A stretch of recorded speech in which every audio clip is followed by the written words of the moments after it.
Tommy. Thomas Angelo. Detective Norman.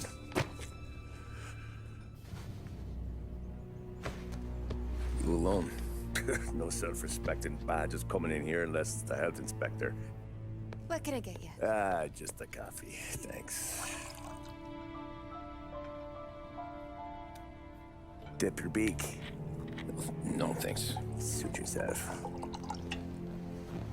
So, you said on the phone you might have a proposition for me.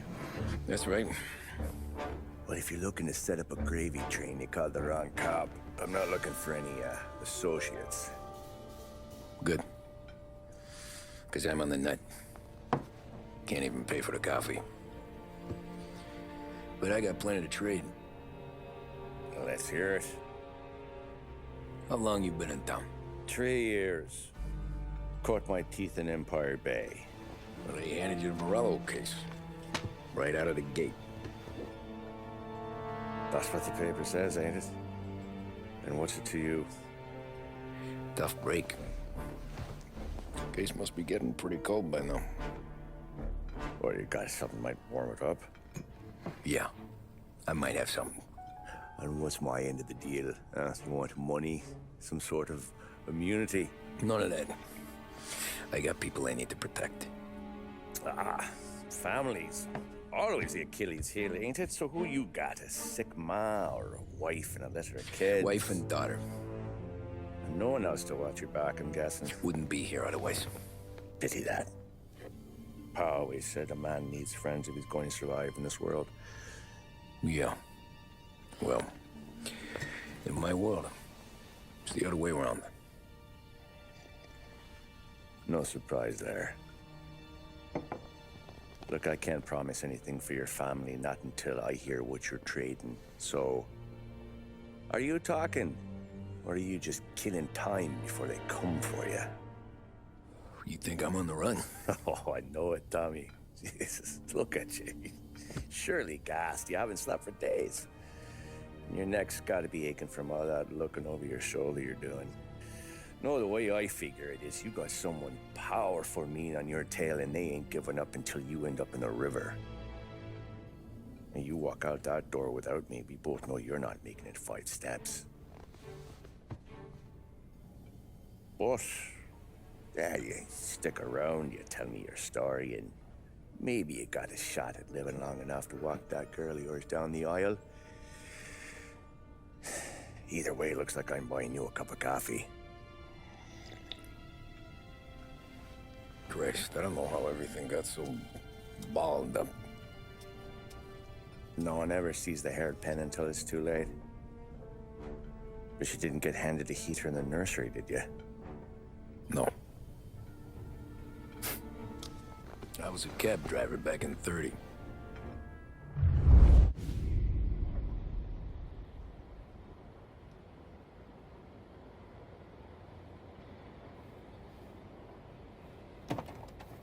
I mostly drove nights, because the money was better. It was at the end of one of those shifts, when I first met Polly and Sam. Shit!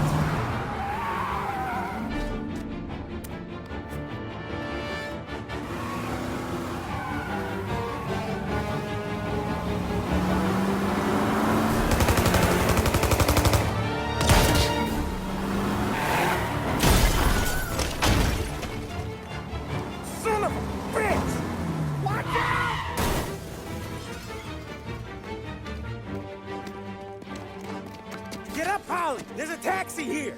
We'll be okay! Move it! Come on!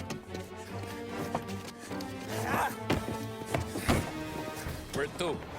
Anywhere. Fast! What do you do? I got a gun pointed at you. They catch up, we're dead. But you don't get to walk away. I don't want any trouble. Well, you got trouble. Drive. How the hell they know we'd be there? Doesn't matter now. We just gotta lose them. How many cars we got following? One for now. But there'll be more. Hold tight. I'm gonna try something. Who were those guys? You don't get to ask questions. We need to get over the river. Take the Giuliani Bridge. Oh, okay. The bridge is up, ain't it? Yeah. We can make it.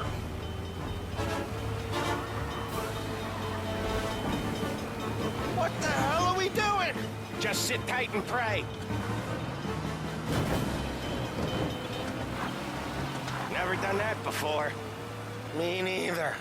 Okay, so Little Italy. Now. Your night's not over. You got that? Okay, we're close.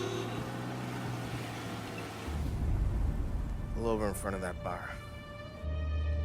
Salieri's place. Yeah, that's the one.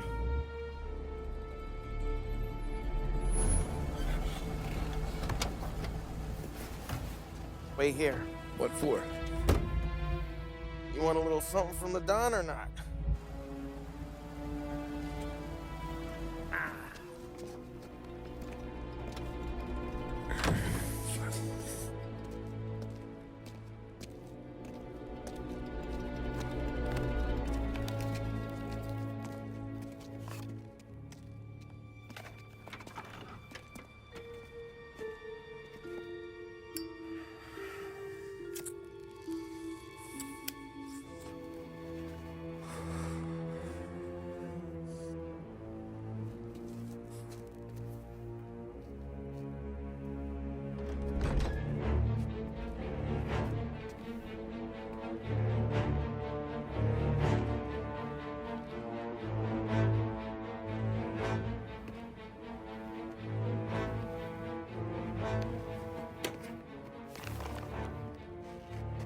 Compensation for your services.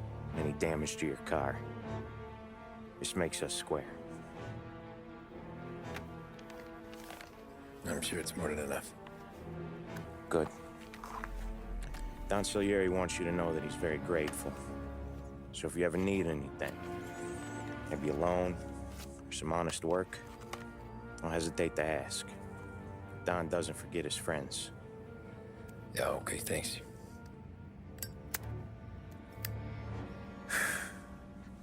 One more thing. This matter stays between us. Anyone asks where you got that money, you want it at poker. The scratches on your car, you swerved. To keep from hitting a little old lady. You got it? Of course.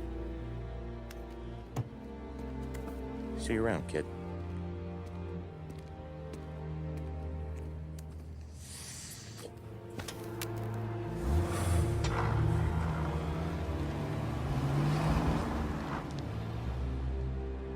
When I opened the envelope, I could have had a heart attack.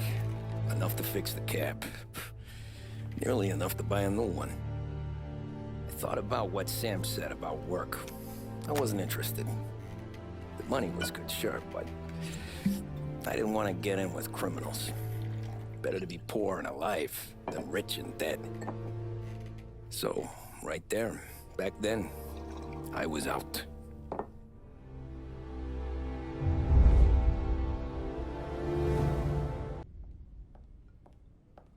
So that's how a regular palooka goes from cabbie to mob enforcer overnight, is it? Just dumb luck? Didn't feel that way at the time. Me parking on that particular street, taking a break just when Paulie and Sam are coming around the corner, what are the odds? I felt like, I don't know, like someone was watching out for us. Whatever helps you sleep at night, pal, but it's a lucky break all the same. I mean, one day you're busting your back, doing an honest day's work in a city that's been trying to scrape you off its heels since the day you stepped off the boat, and the next you're stuffing your pockets full of Salieri's dirty money and lording it over the rest of us. Yeah, it wasn't like that. Back then, Salieri didn't have the run of the city. For every buck Salieri made, Don Morello would turn 10. He paid off cops, politicians, judges, and anyone he couldn't buy, he scared into looking the other way. He did seem to have the city jumping in its own shadow, I'll give you that. You hear anything about Joey Crackers? Yeah, got his name in the Morello file, sure. Boxer, right? Yeah, that's the guy.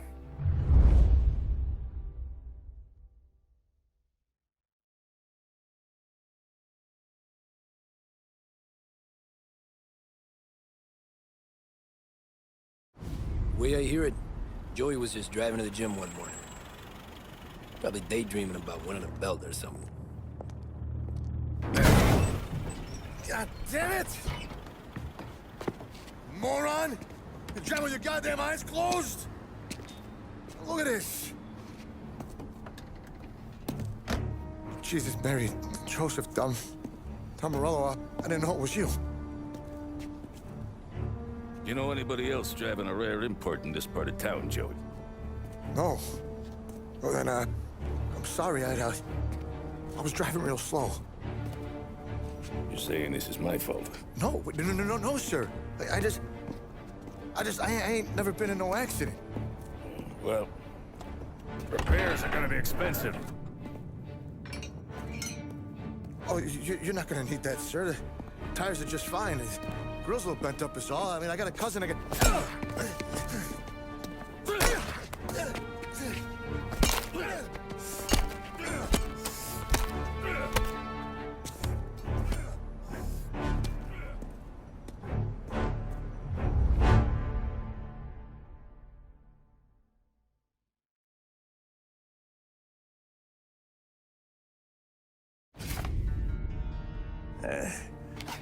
Someone spun you a tail, pal.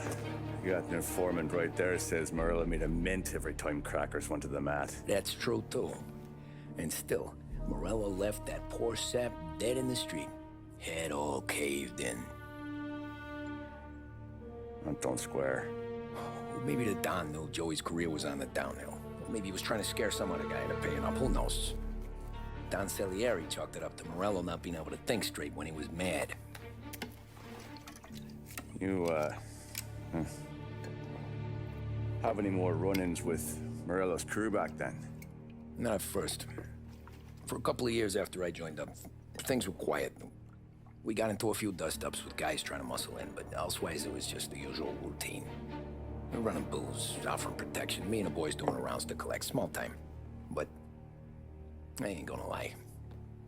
Most days, we was also having a bit of fun.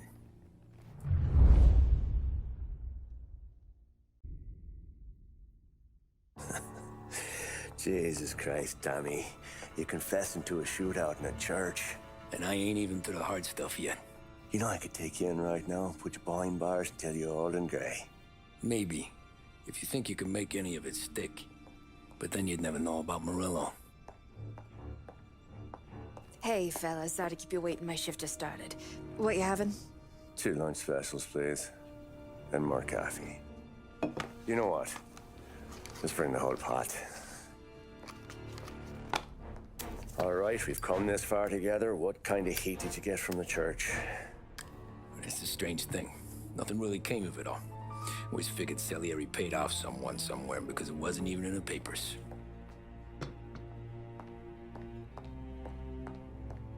We just had to lay low for 7, 8 months. The cops kept showing up at the bar just to remind us they were watching. And Frank caught wind that Morello was helping Galati get reelected, hoping he'd go after the Don.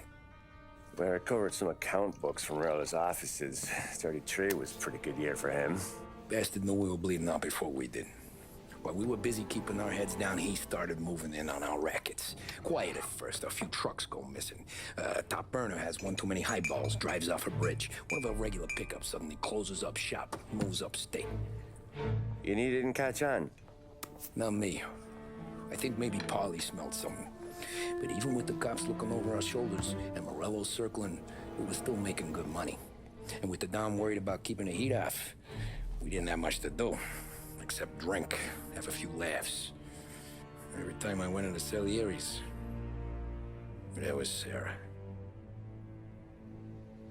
So it was a good year. Until Frank. Coletti, Don's consigliere. Yeah, that's right. He set me straight. He set us all straight. There's a lot of buzz around town about you guys. Yeah, we got into a little scrap last night. It's no big deal. I don't care about the bar fight, Tom. I care how it looks when you walk into a club and by everyone around. We gotta do something with our dough. Then blow it at the track on Sunday. Or take a dame to a show. Or invest it, for Christ's sake. You want me to become one of those Wall Street boys? Don't sass me, Tommy. I'm trying to teach you the ropes, so you don't get strangled by them. You ever have a dog, Tom? Sure. Little mutt when I was a kid. When I was 8 or 9, before I came over from Sicily, I had this beautiful, skinny Cerneco dell'Etna. Like a little greyhound. Fastest dog you've ever seen. That's how I met the Don. We started setting up races together. Betting on her with coins and rifle shells. There wasn't another dog that could catch her. She never lost. Until the day she did. We were only out a pocket knife, but I never saw the Don so angry. She got old on you? No.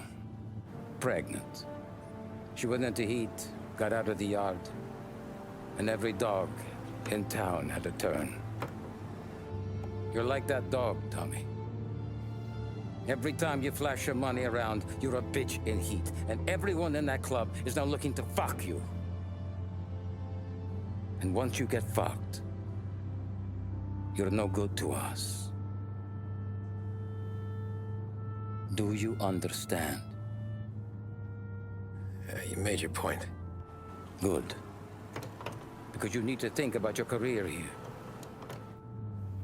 Look, Paulie's hit his ceiling. He's the guy we want in a tussle, but he's not smart enough to run anything. Sam is loyal, but he has no vision. But you, Tommy, you could run this town someday. Well, I appreciate that, Frank. So, what happened to the dog? The Don tried to drown her. I broke his nose. You can let me off here.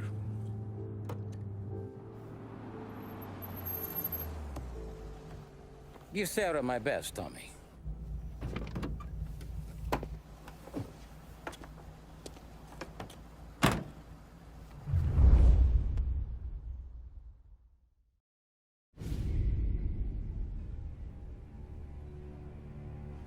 Sounds like Salieri was getting ready to make his move.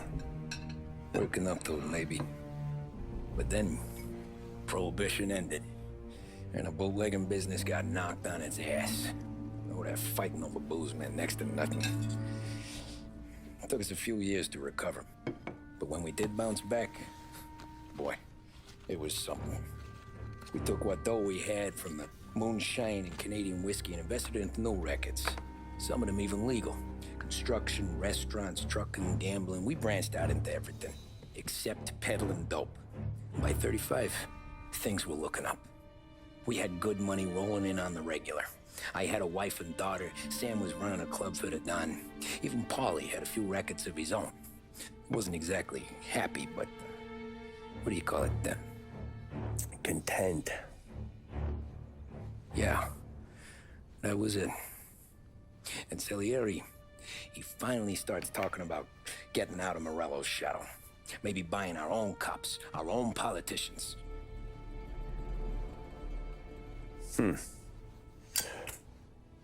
That's interesting. You think Salieri was sourcing highbinders in 34? Maybe. Wait.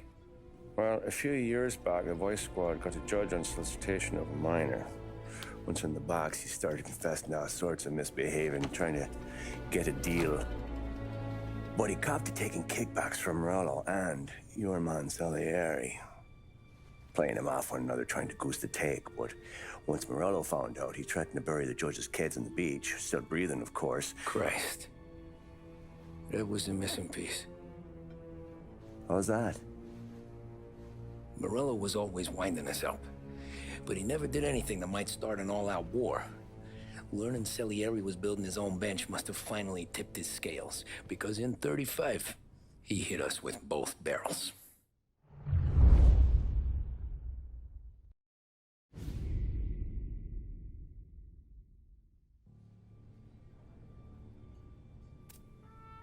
You You fucking phantom. I've been chasing you for 3 goddamn years. You do life for this, Tom. Maybe you in a chair. You don't want the guy who was punching tickets. You want the guy who was handing them out. So that's what this has been all about, huh? You offering up Salieri. The Don's books. The ones Frank stole. I have them. They're enough to put Salieri away forever, and they're yours. Assuming we have a deal. My family for the Don.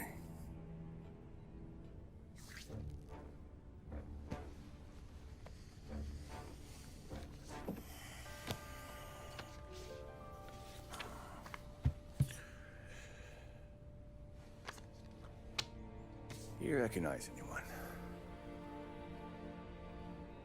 Look again.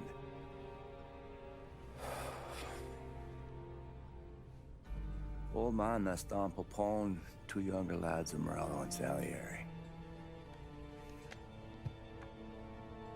Yeah. Okay, I see it.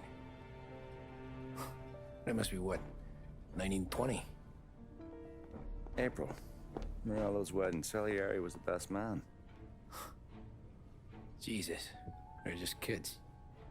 Now already soldiers in Popone's mob. So what happened? How did they go from being best mates to Morello on a slab? I don't know. I didn't even know they were friends. But you don't know could fill up the fucking Chrysler building. In 22, Popone drowns up at the lake. Right? In order to keep things running smoothly, Salieri and Morello agreed to divvy up the city. Yeah, I heard the story, so what? Well, their friendship should have made the deal work, but didn't make a lick of difference.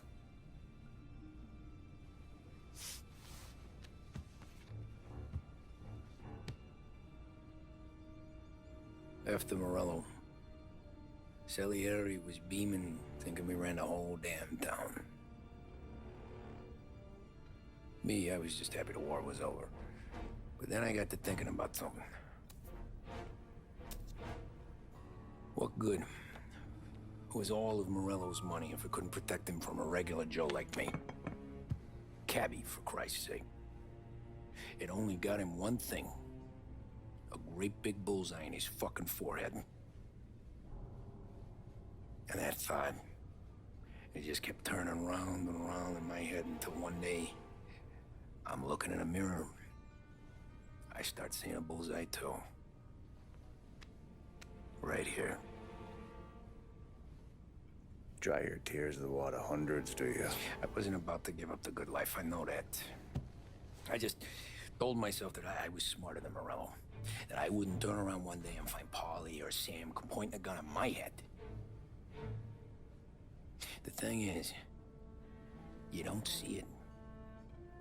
When you're out on the street, scrapping, fighting for your life, then the guy next to you isn't just your partner, he's your brother. You'd stick a knife in someone for your brother, right? But at night, you lie awake, wondering what he and a Don were whispering about behind the bar. Wondering if your best friend is hungry enough to betray you.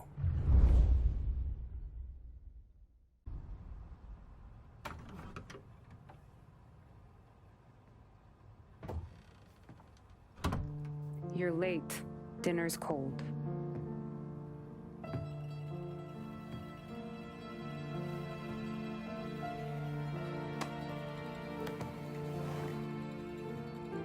Work.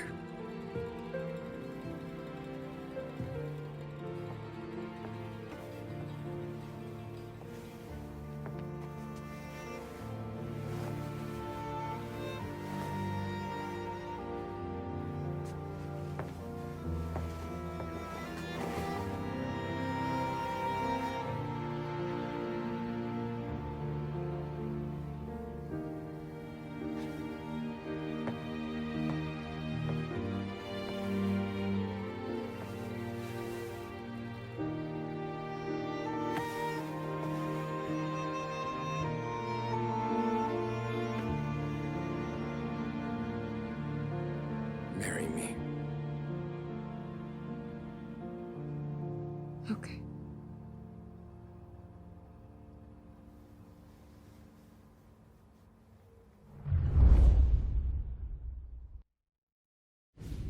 I sympathize with the situation, Tom, and I want to help your family, but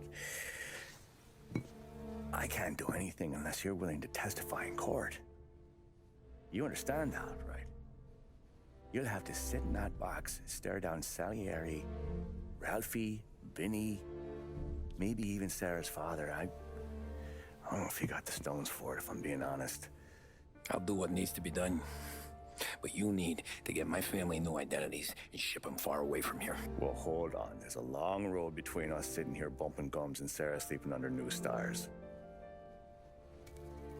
Then I'm sorry I wasted your time. And mine.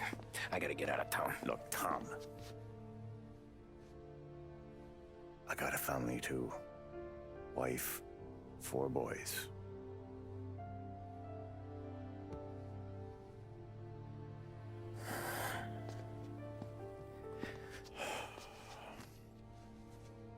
All Irish twins. Yeah.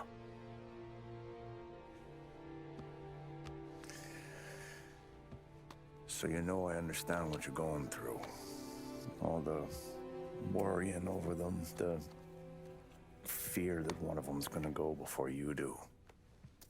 But this case, it'll be one of the biggest this city has ever seen. It could drag on for years. I don't know if I can protect you for that long, not the way things are downtown. Everyone's gotta eat, right? Even dirty cops. Just being honest here. I mean, there's a few badges I can trust downtown, but not many. And if it comes down to you or me taking a bullet, I'm not gonna make my wife a widow. Keeping you alive ain't exactly the moral course, but I'll try. That's a pretty good sales job. Trying to make me think you got nothing on the line. But this is your whole career right here. However it works out for me, whether I live or die, you get to crack the Morello case and take down a Don. Salieri will be your legacy. Don't go thinking you know me, Tom. Salieri belongs behind bars. I'll help you so long as you help me put him there. That's all this is.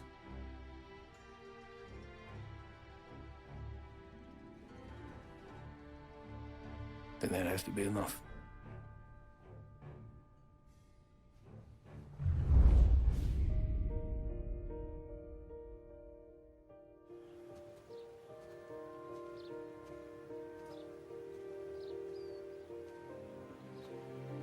A long time ago,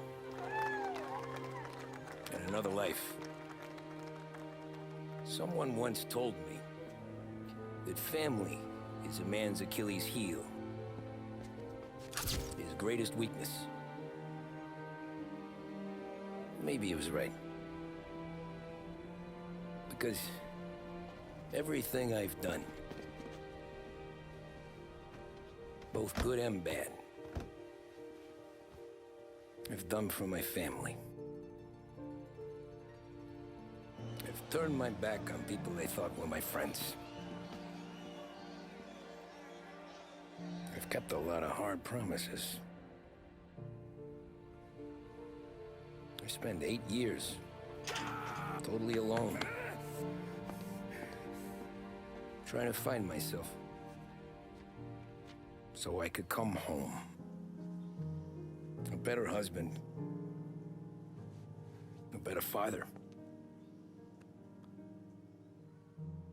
a better man. Now that I'm a lot older and just a bit wiser, I see that family is our greatest weakness, but it's also our greatest strength.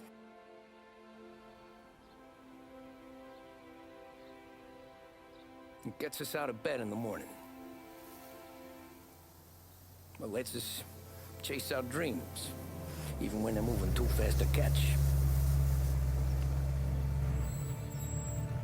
That keeps us from falling over when we're too tired to take another step.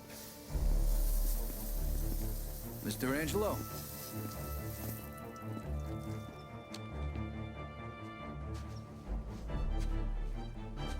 Yes. Mr. Salieri sends his regards. Tommy!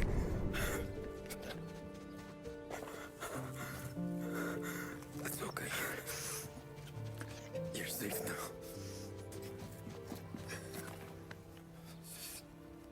You're all safe. Remember that money, jobs, even best pals will come and go. But family is forever.